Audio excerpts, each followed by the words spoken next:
Good afternoon everyone. 1 बजने में 10 minute है। आप लोग शिक्षक हैं, अध्यापक हैं, प्रिंसिपल्स हैं यहाँ पे, और कोई भी पीरियड 1 घंटे 50 मिनट का नहीं होता। हर 30, 35, 40 मिनट के बाद ब्रेक दी जाती है ताकि हर इंसान को ब्रेक मिल जाए। वैसे आप सबको खड़ा होना चाहिए 2 मिनट के लिए या 30 सेकंड के लिए खड़े होइए प्लीज़ अपनी जगह पे, ताकि दोबारा आप मुझ पर फोकस कर सकें। कि अभी अब तो सीधा लंच ही होगा, अभी और 2-3 सेशन और हैं, ताकि मैं चाहता हूँ कि मेरे टॉक में आपकी एकाग्रता बनी रहे। और जिस मकसद के लिए डॉक्टर सागर ने और आगरा सोसाइटी ने करा है, सेक्रेटरी सोसाइटी ने ये कार्यक्रम, उसका हम सब लोग फ़ायदा उठा सकें। प्लीज़ बैठिए। Agar, and thanks to Agra Secretary Society for inviting me. As a child psychiatrist, बाल मनोचिकित्सक हूँ मैं, दिल्ली में प्रैक्टिस काफ़ी सालों से करता हूँ। और जब भी कोई ऐसा विषय मिलता है जहाँ पे मैं बच्चों से संबंधित किसी भी विषय पे बात कर सकूँ, चाहे कितना भी शॉर्ट नोटिस मिले और कभी भी जाना पड़ जाए, तो मैं उसको स्वीकार करके जरूर जाता हूँ, ताकि मैं अपना जो मैंने इन 25 सालों में, 26 सालों में जो सीखा है, बच्चों के साथ काम करके, माँ बाप के साथ काम करके और स्कूलों के साथ काम करके, उसको मैं शेयर कर सकूं। मेरा टॉपिक है poor school performance, early identification and management at school level. अब हम बात करते हैं परफॉर्मेंस की बात। हमारा समाज बच्चों को उसी नजर से देखता है कि बच्चा पढ़ाई में कितना अच्छा है। अगर पढ़ाई में अच्छा है तो बहुत बढ़िया, नहीं तो नालायक है। अगर पढ़ाई में अच्छा है, मेडल ला रहा है, सर्टिफिकेट ला रहा है, तारीफ हो रही है, फर्स्ट 5, फर्स्ट 3, फर्स्ट 2 में आ रहा है, तो हम सब उसकी अच्छी अच्छी बातें करते हैं। समाज में, फंक्शन में दादी, नानी, चाची, मामी, बुआ के सामने उसके बारे में अच्छी अच्छी बातें बताते हैं, उसके अच्छे गुण बताते हैं। और जो बच्चा कम नंबर लाता है तो कहते हैं हाँ बस हाँ पास हो रहा है, लेकिन उस बच्चे में भी काफ़ी काबिलियत हो सकती है। शायद हम उससे वो बच्चे हम खो जाते कहीं ना कहीं। तो इसीलिए हमें देखना है कि समझना है कि टीचर्स को, पेरेंट्स को, मैं पेरेंट्स का वर्ड इसलिए भी कहूंगा कि मैं मानता हूं कि टीचर्स अकेले, जैसे पहले वाले स्पीकर से नहीं बोला कि सिर्फ टीचर्स के अकेले से नहीं हो सकता, ताली तो 2 हाथ से बजती है। टीचर्स को, शिक्षक को और भाभी भावक पेरेंट्स को मिलकर काम करना होता है। ये पार्टनरशिप है, ये भागीदारी है। इसलिए बहुत बच्चों के साथ हमें कामयाबी नहीं मिल पाती। स्कूल में तो 6, 8, 12 घंटों में हमने काफ़ी कुछ कर लिया, लेकिन जब घर में माँ बाप का सहयोग नहीं मिल पाता तो काफ़ी दिक्कत आती है। इसलिए बहुत बार अच्छे से अच्छा शिक्षक भी बहुत करने के बावजूद भी कभी कभी कामयाबी से दूर रह जाता है। हमें ये समझना है कि क्यों वो बच्चे, कौन से ऐसे बच्चे हैं जिनको, जो पुअर स्कूल परफॉर्मेंस इनके अंदर है, जिसका मतलब कि वो बच्चे अच्छा कर रहे थे, उनके मार्क्स कम हो जाते हैं, या जो बच्चे ऐसे हैं जिनको शुरू से पढ़ाई में दिक्कत है और जिनके अच्छे नंबर नहीं आ पाते।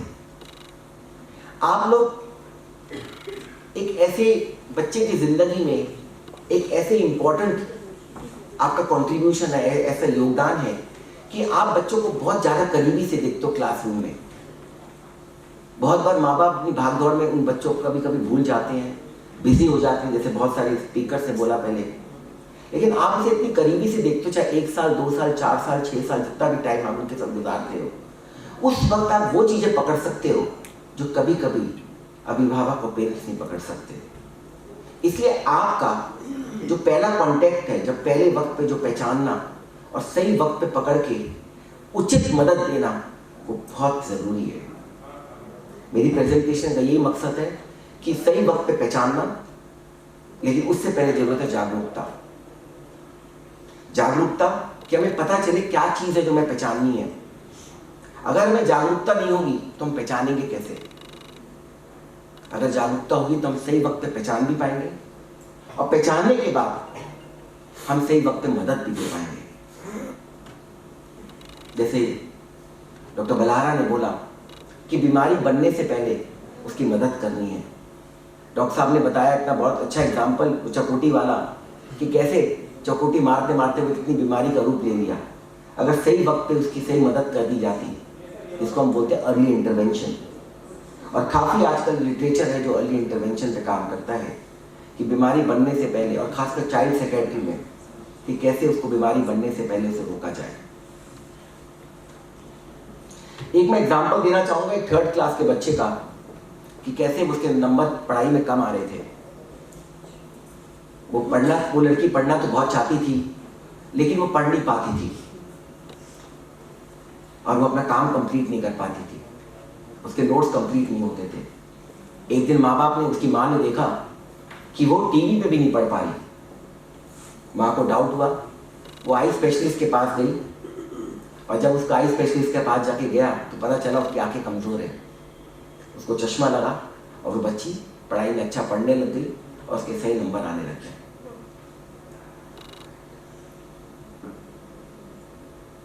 दूसरा, 9 साल का बच्चा, बहुत स्मार्ट लड़का है, बहुत ब्राइट है, लोग कहते हैं इसके चेहरे पे चमक है, लेकिन इसकी क्लासेस, इसकी कॉपीज कभी कंप्लीट नहीं होती। है तो होशियार, खूब बातें करा लो, बातों नहीं है, लेकिन किताबें कंप्लीट नहीं होती। हर समय उसके अंदर रेड नंबर, रेड मार्क्स रहते हैं। बहुत चंचल है, क्लास में टिक के नहीं बैठता, क्लास को डिस्टर्ब करता रहता है, असेंबली में भी खड़ा नहीं होता, और बार बार उसको इसलिए पनिशमेंट मिलती रहती है। कभी प्रिंसिपल उसको बुला रहे होते हैं, कभी उसके माँ बाप को बुला रहे होते हैं, कभी वो कुछ कर रहा होता है, और उसकी वजह से क्लास भी परेशान होती है। क्या इस बच्चे को सच्ची में कोई दिक्कत है जिसको मदद दी जा सकती है? शायद हो सकता है। और दूसरी तरफ हमारे पास एक और एग्जाम्पल है क्लास 5th के बच्चे का। अगेन बहुत इंटेलिजेंट है, एक्स्ट्रा करिकुलर एक्टिविटीज में बहुत अच्छा करता है, बहुत अच्छी डिबेट्स करता है, जैसे डॉक्टर विवेक बताया था, डिबेट्स एनियन बहुत अच्छी करता है, लेकिन बहुत अच्छी लीडरशिप क्वालिटीज है उसके अंदर।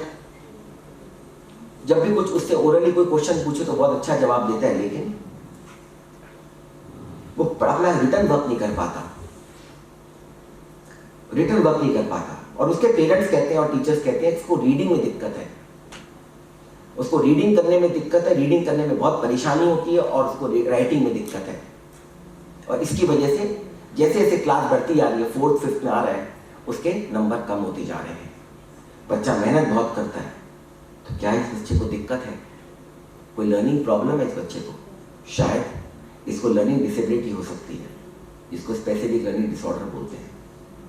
तो पहला एग्जाम्पल था बच्चे की आईज वीक थी, दूसरा एग्जाम्पल था इस बच्चे को ADHD, attention deficit hyper activity disorder, चंचलता और ध्यान की कमी, और तीसरा स्पेसिफिक लर्निंग डिसऑर्डर जो हमने तारे जमीन पर मूवी में देखा, डिसलेक्सिया, जिसका कॉमनली आम पॉपुलेशन डिसलेक्सिया के नाम से इसे जानती है।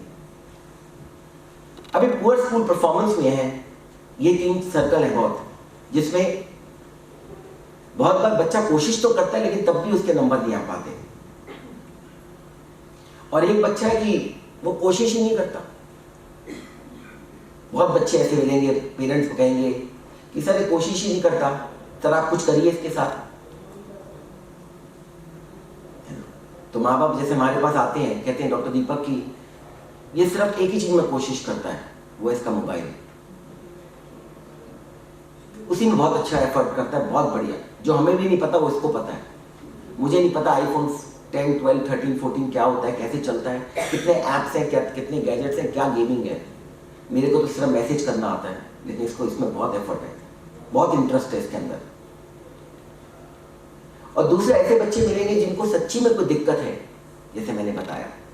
तो ये अलग अलग कारण है, ये अलग अलग 5 कारण हैं जिसके ऊपर आप पुअर स्कूल परफॉर्मेंस को पहचान सकते हो। पहला, फिजिकल कॉज, कि बच्चे को एक सच्ची में एक आंखों की दिक्कत है, विजन प्रॉब्लम है, या हियरिंग प्रॉब्लम है, सुनने की दिक्कत है। इसीलिए हम जब भी बच्चा आता है हमसे जरूर पूछते हैं माँ बाप से, कोई विजन प्रॉब्लम तो नहीं है, देखने में कोई दिक्कत तो नहीं है, या सुनने में कोई दिक्कत तो नहीं है। ये बहुत जरूरी है, जो हमें छोटी उम्र में पहचानना बहुत जरूरी है। या बच्चे को सच्ची में कोई एपिलेप्सी का इशू तो नहीं है, मिर्गी जिसे बोलते हैं, जिसकी वजह से बच्चा कुछ सेकंडों के लिए खो जाता है। तो ऐसे बच्चों को पहचानना, क्योंकि बहुत बार सच्ची में पता नहीं चलता।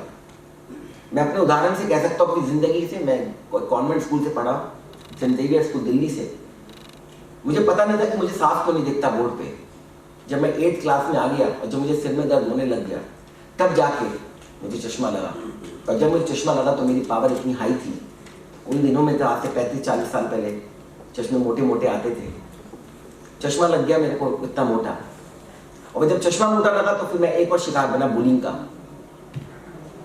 तो इसलिए सही वक्त पे अगर मैं पहचाना जाता और सही वक्त में चश्मा लग जाता, शायद मेरा नंबर इतना हाई नहीं होता। और मैं तब से अभी तक उस हाई नंबर को, तब तो आजकल तो बड़े कॉस्मेटिक बड़े अच्छे अच्छे ग्लासेस आ गए हैं, लेकिन तब से तो इसलिए सही वक्त पे पहचानना बहुत ज़रूरी है। दूसरी दिक्कत है जो अगर आपका इंटेलिजेंस लेवल लो हो, आप शुरू से आपका इंटेलिजेंस लेवल लो है, जिसे हम बोलते हैं बुद्धि शक्ति, अगर बुद्धि शक्ति कमज़ोर है, जिसको इंटेलेक्चुअल डिसेबिलिटी भी बोलते हैं, लो आईक्यू बोलते हैं। तीसरा है कि आपको खास किसी एक चीज़ में दिक्कत है, रीडिंग में, राइटिंग में, स्पेलिंग में, मैथ्स में, जिसको आम शब्द में लोग डिसलेक्सिया बोलते हैं, लेकिन इनके अलग अलग नाम है, डिसलेक्सिया, डिसकैलकुलिया, डिसग्राफिया, डिस्प्रेक्सिया। लेकिन आम जना जो तारी जमीन पर मूवी आई थी ईशान अवस्थी, वहां से फेमस हुआ डिसलेक्सिया, तो लोग उस तरह पहचानते हैं, तो वो भी एक परेशानी है जिस पर हम पहचान सकते हैं।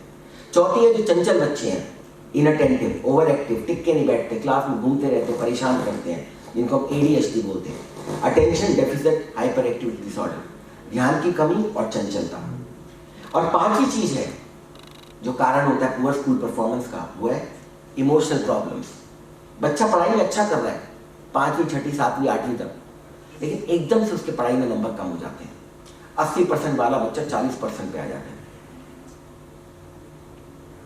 प्रॉब्लम होती है इमोशनल प्रॉब्लम्स, बच्चा किसी एंजाइटी का या डिप्रेशन का या कोई कारण की वजह से, या घर में कोई सदमा हुआ जो कोविड में बहुत बच्चों को देखा गया, और उसकी वजह से वो सदमे के अंदर है, जिसको हम बोलते हैं ग्रीफ प्रॉब्लम्स या एडजस्टमेंट प्रॉब्लम, उसका शिकार हो जाता है। या स्कूल में बुलिंग हो रही है, स्कूल में बुलिंग हो जाती है, उसका बच्चा शिकार हो जाता है, तो उसकी वजह से बच्चे के अंदर स्कूल रिफ्यूजल, बच्चा स्कूल नहीं जाता, पढ़ाई में उसका इंटरेस्ट खत्म हो जाता है और वो फिर उसका शिकार हो जाता है। तो ये अलग अलग कारण है जिसकी वजह से। कल मैंने एक बच्चा देखा जो 6th क्लास तक बहुत अच्छा करता था, 7th क्लास में उसका कोविड शुरू हुआ, 7th क्लास में कोविड होते ही उसका मोबाइल यूज बढ़ गया, और उससे जस्ट पहले ही उसकी कुछ संगत बनी थी दोस्तों के साथ 7th क्लास में, कोविड से जस्ट पहले फरवरी 2020 में, जहाँ पे वो उन बच्चों की संगत में जाके उसने काफ़ी मोबाइल यूज़ करना शुरू करा, काफ़ी सेक्सुअल कंटेंट फ़ोन पे यूज़ करना शुरू करा। मदर को डाउट था तब से, मदर ने मुझे कल आके बोला कि मैं तभी से एकदम मदर मैं पहचान सकती थी इसकी आंखों में कुछ फ़र्क आ रहा है, ये मेरे को मदर ने शब्द बोले उस बच्चे के सामने।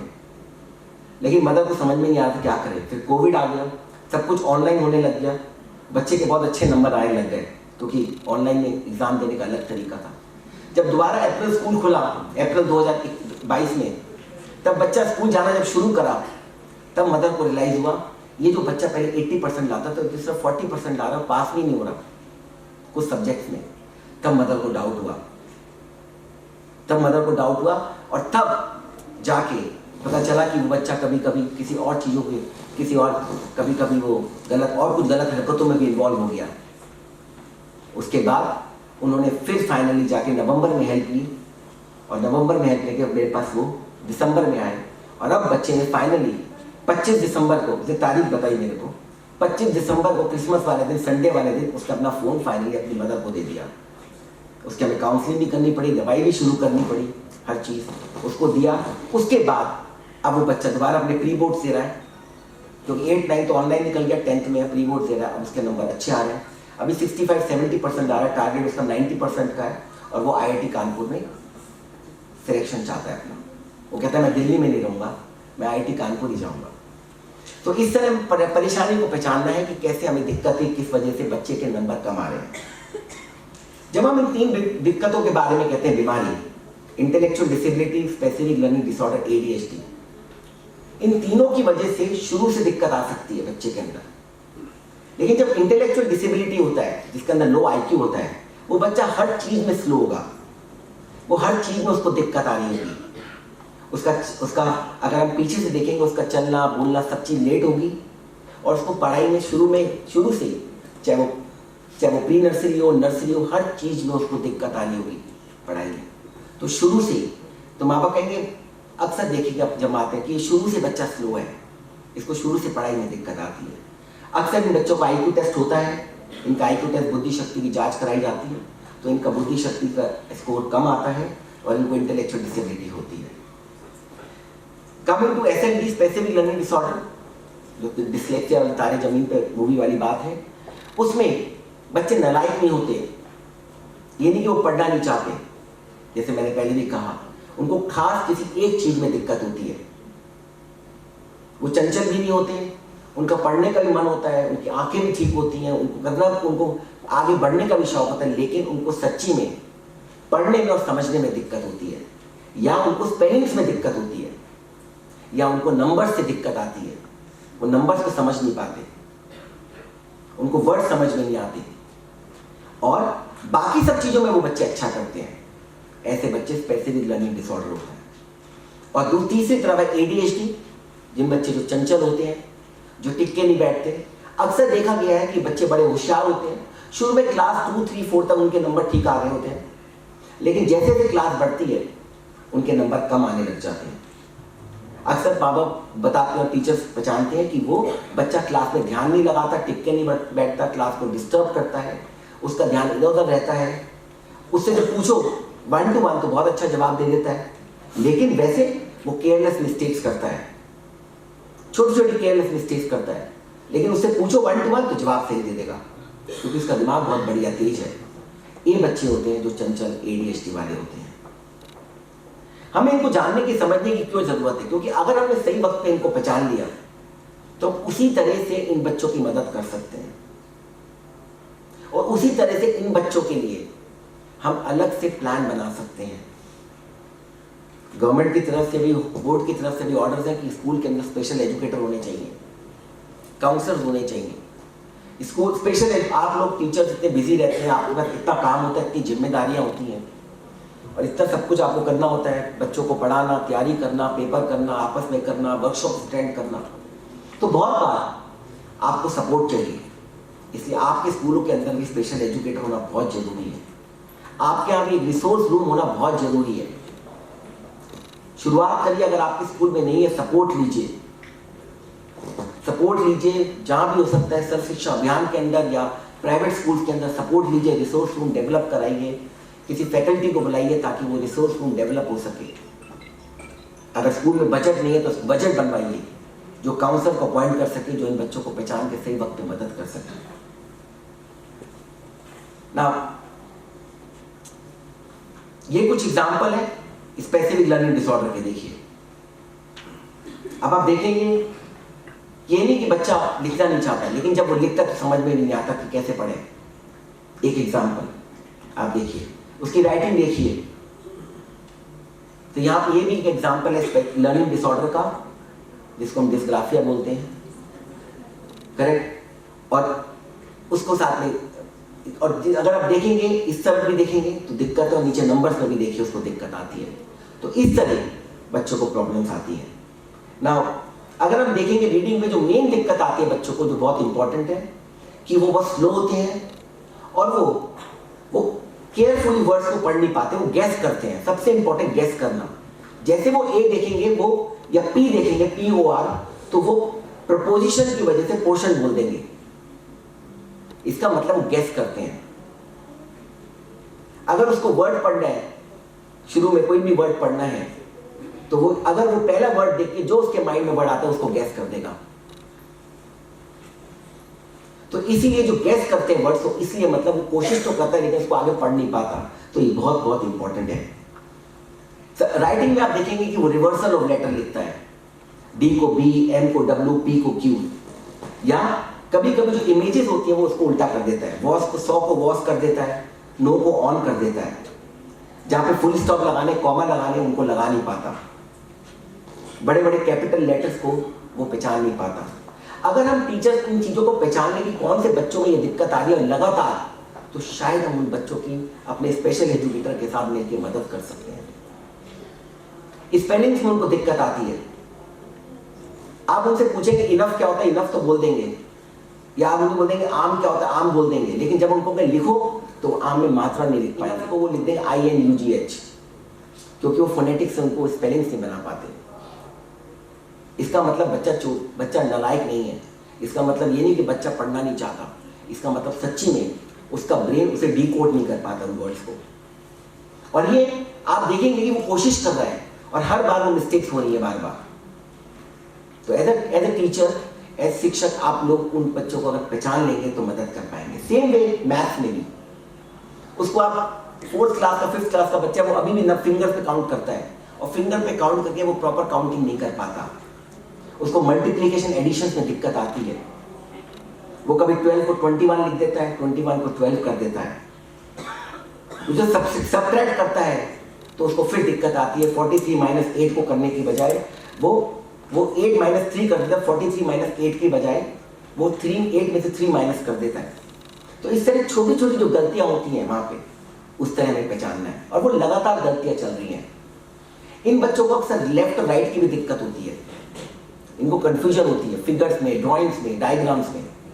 तो ये सारे एग्जाम्पल अगर आप पहचान सकेंगे, अलग अलग एग्जाम्पल्स हैं, अगर आपने सही वक्त पे पहचान लिया, तो अगर आपने क्लास 1 में, क्लास 2 में पहचान लिया, तो आगे इनको इतनी दिक्कत नहीं आएगी। ये मकसद है।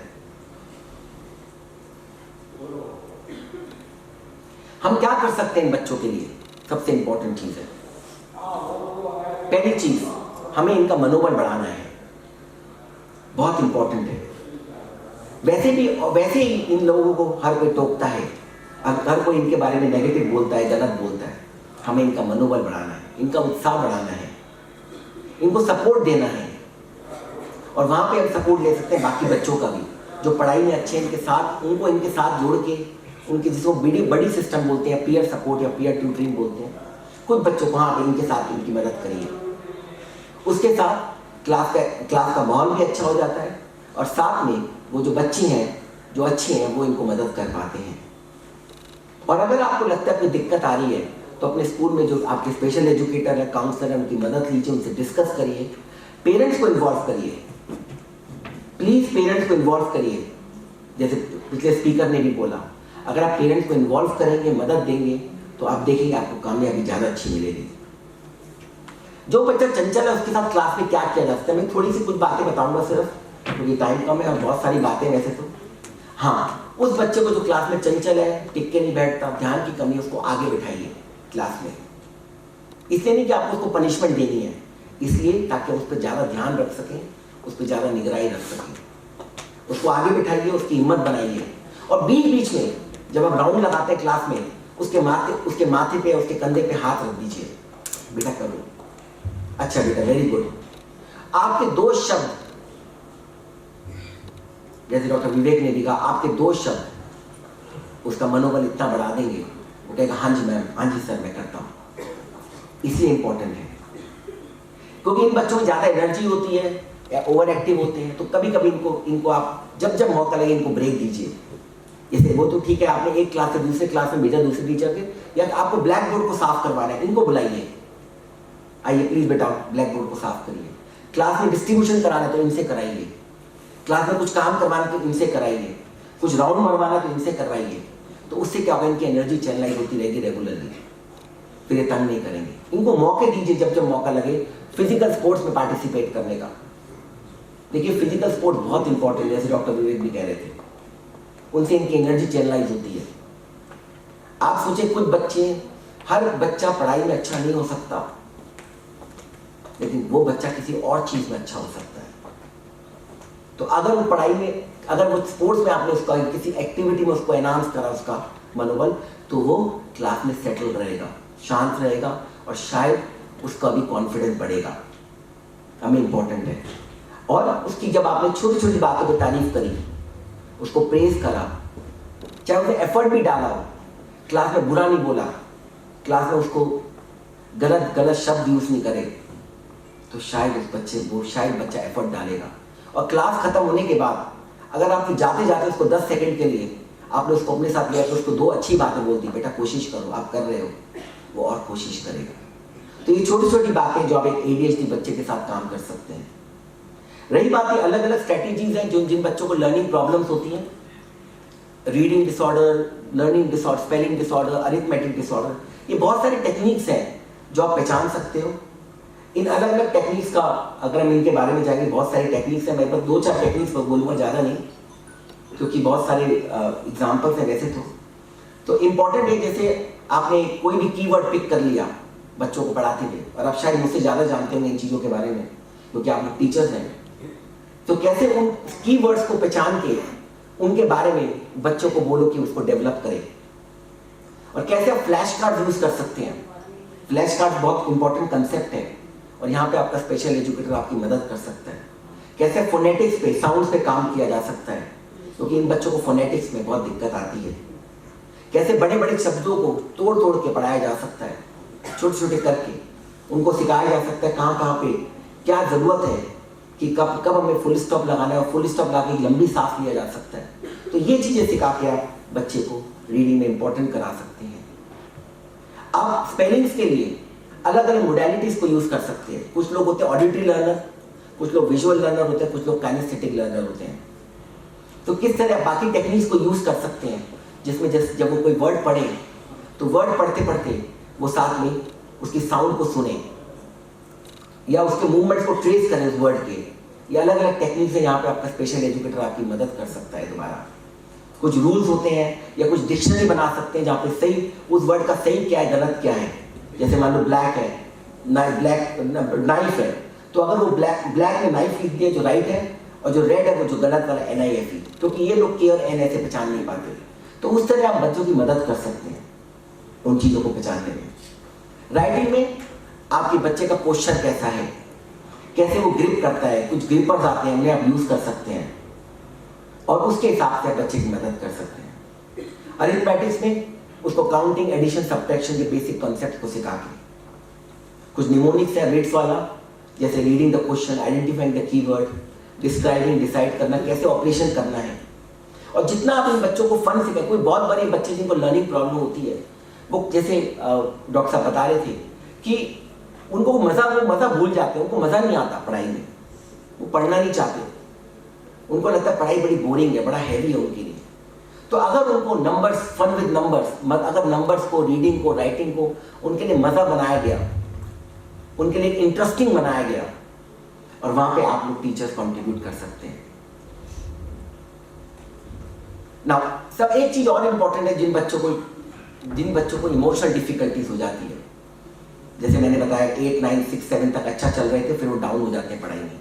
तो अभी तक हमने बात की जिनको शुरू से दिक्कत है, जैसे हमने बात की इंटेलेक्चुअल डिसेबिलिटी की, लर्निंग डिसेबिलिटी की, लर्निंग डिसऑर्डर्स की और ADHD की। लेकिन जिन बच्चों को इमोशनल डिफिकल्टी होते थे, डिप्रेशन, एंजाइटी है, जैसे मैंने एग्जाम्पल बताया आपको, उनके साथ कैसे करना है।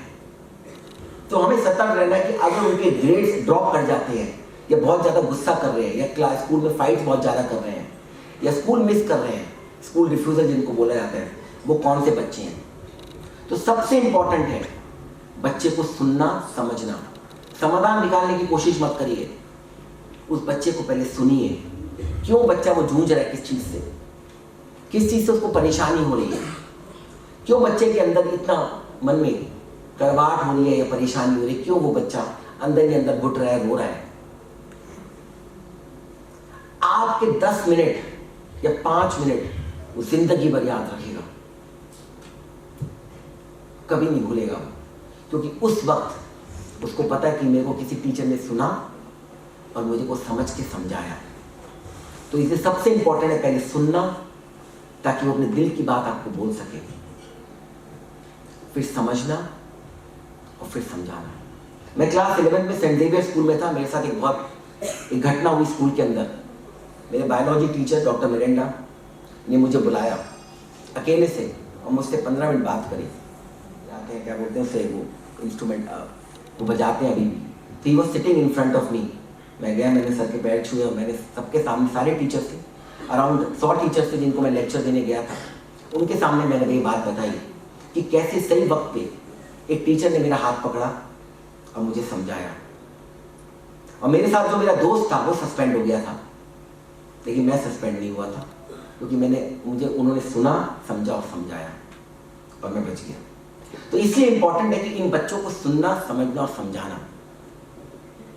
ये नहीं है कि बच्चा जानबूझ से करता है, किसी बच्चे को शौक नहीं अपना हाथ काटने का, कोई अटेंशन सीकिंग नहीं होता, वो अपने मन की बात कहना चाहता है, उसके मन में उबाल है जो आप तक पहुंचाना चाहता है।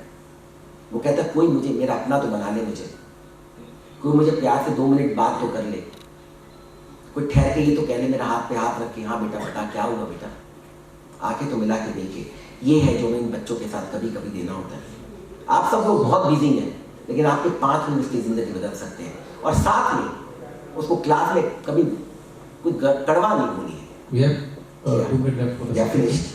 लास्ट ये इंपॉर्टेंट है। और साथ में पेरेंट्स को इन्फॉर्म करिए। पेरेंट्स को इन्फॉर्म करना बहुत ज़रूरी है और उनको इन्वॉल्व करके आगे बढ़ाइए, क्योंकि जब आप उनके साथ मिलकर काम करेंगे तो आप ज़्यादा मदद कर पाएंगे। क्योंकि अक्सर बच्चा ये कहता है मुझे तो कोई नहीं समझता, नो वन अंडरस्टैंड्स मी। आजकल टीनेजर का बहुत कॉमन डायलॉग है कि माँ बाप मुझे समझते नहीं है। इसीलिए एक लास्ट पॉइंट मैं बोलना चाहूँगा, क्योंकि शुरू में डॉक्टर साहब ने कहा कि आज आप लोग टीचर्स लोग हैं और साइकेट्रिस्ट को सुन रहे हैं, और हम साइकेट्रिस्ट दवाइयाँ लिखते हैं और बहुत बार लोग साइकेट्रिस्ट के पास जाने से डरते हैं। तो ये स्लाइड जानबूझ से मैंने डाली है कि क्या बच्चों को दवाइयाँ दी जाए, और दवाई देनी चाहिए। हाँ, कुछ चीज़ों में बच्चों को दवाई देने से फायदा होता है, लेकिन वो कुछ चीज़ों में जब हमें ट्रीटमेंट करना होता है दिक्कत होती है। जैसे ADHD है, अगर वो मॉडरेट टू सीवियर ADHD अगर दवाई दी जाए तो बच्चा काफ़ी हद तक उसकी अटेंशन कंसंट्रेशन इंप्रूव होता है, उसकी इंप्रूवमेंट आती है। अगर बच्चे को लर्निंग डिसऑर्डर है लेकिन साथ में एंजाइटी डिसऑर्डर हो गया, उसको परफॉर्मेंस एंजाइटी है, बिकॉज उसको पता मैं कर नहीं पा रहा, और जैसे एग्जाम्स आते हैं उसकी एंजाइटी इतनी बढ़ जाती है कि उसके हाथ पैर फूल जाते हैं, तो शायद उसको काउंसलिंग और दवाई की ज़रूरत है जिससे उसको मदद की जा सकती है। साइकेट्रिस्ट दवाई इसलिए लिखता है ताकि उस बच्चे की सही वक्त पे सही मदद करी जाए। ये आपको समझना है। हमें बच्चे को स्लो नहीं बनाना, हमें बच्चे को निढाल नहीं बनाना, हमें बच्चे की परफॉर्मेंस बढ़ानी है।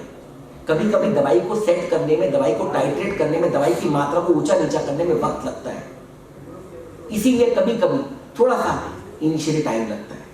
और इसमें बाकी और बीमारी जैसे डिप्रेशन, एंजाइटी है, OCD है, एडिक्शन, सीवियर एडिक्शन जब हो जाती है तो वहाँ पे ट्रीटमेंट कराया था काउंसलिंग और मेडिकेशन के थ्रू। और मैंने तो इतने हज़ारों बच्चों के साथ ट्रीटमेंट करे, डॉक्टर विवेक अग्रवाल हैं, इतने बच्चों के साथ काम करते हैं और बच्चे इंप्रूव होते हैं।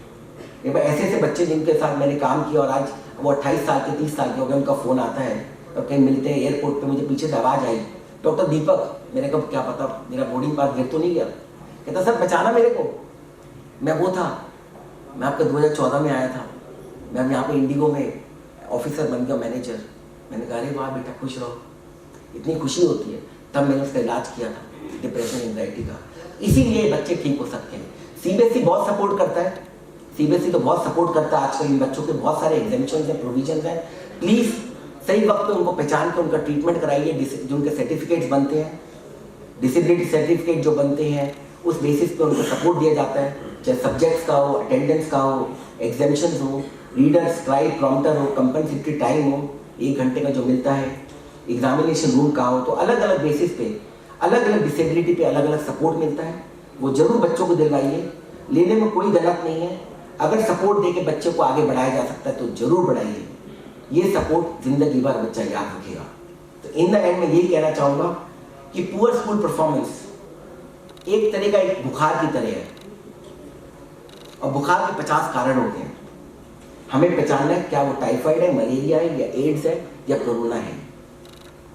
हर चीज को पहचान के उसकी मदद की जा सकती है। कोरोना काल आया, कुछ लोग कहते हैं चला गया, कुछ लोग कहते हैं चल रहा है, कुछ लोग कहते हैं आने वाला है, भगवान जाने। लेकिन बहुत लोग निकल गए और बहुत लोग नहीं निकल पाए। इसीलिए हमें सही वक्त में मदद करनी है इन बच्चों की, लेकिन उसके लिए जरूरत है जागरूकता। जैसे मैडम ने कहा हमारे स्कूल में आके, डॉक्टर गल्हारा को बोला कि हमारे स्कूल में आके लेक्चर दीजिए। यस, बहुत लोग हैं जो मदद करना चाहते हैं, जागरूकता देना चाहते हैं। इसलिए सबसे इंपॉर्टेंट है 3 A's जो मैं कहता हूँ। फर्स्ट A इज अवेयरनेस, जागरूकता। एक्सेप्टेंस, मानना कि हाँ सच्ची में दिक्कत है। और फिर तीसरा है एक्शन। अगर आपके पास जागरूकता, अगर आप मानते हैं दिक्कत है और आप उस पर एक्शन लेते हो तो आप हर बच्चे की मदद कर सकते हो और अलग सपोर्ट के साथ कर सकते हो। लेकिन साथ में पेरेंट्स को साथ में लेके चलिए, बहुत जरूरी है। Thank you very much. If a child can't learn the way we teach, maybe we should teach the way they learn. Thank you. Thank you, Dr. Gupta sir, for enlightening us on our topic poor school performance, early diagnosis and treatment. and I am sure you cover all the major issues. Now we can take one or two questions.